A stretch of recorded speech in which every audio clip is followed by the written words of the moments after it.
Asalaamu calaykum waraxmatullaahi tacaala wabarakaatuh. Waxaan muuqaalkan warbixin kooban uga bixinaynaa dadweynaha Kanada.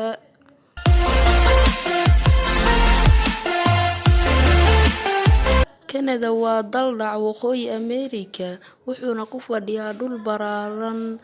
Kanada wuxuu xuduud la leeyahay dowladda Mareykanka oo gobolladiisa badan ka xiga koonfur, iyo gobolka Alaska oo ka xiga waqooyi iyo galbeed ka xiga. Dhinaca barina waxaa kaga dhagan Badweynta Atlantika.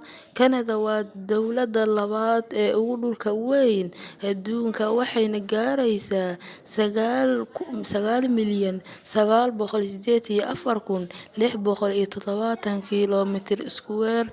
Caasimadooduna waa Ottawa.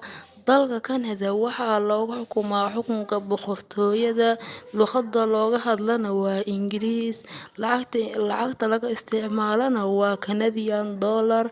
Dadka ku nool waddankaasi waxay gaarayaan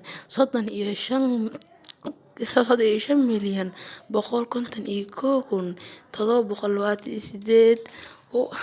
Waddanka Kanada markiisii hore waxaa deganaan jiray dad Indian ah oo asalkoodu ka yimaaday qaaradda Aasiya, iyo dad Inuit ah oo u badan Greenland, balse dalka Kanada asigoo aanay cidina deganayn waxaa markiisii hore soo booqday dad Yuruubiyaan ah 1000 sano ka hor. 600 sano kadibna waxaa soo degay ajaanibta badanaa ayaaba soo degay. Sanadii 2015 waxaa Kanada loo doortay ra'iisul wasaare Justin Trudeau. Haddii aad channelkan ku cusub tahay, subscribe saar si uu kuu soo gaaro wax kasta oo aan soo gelino. Wassalaamu calaykum.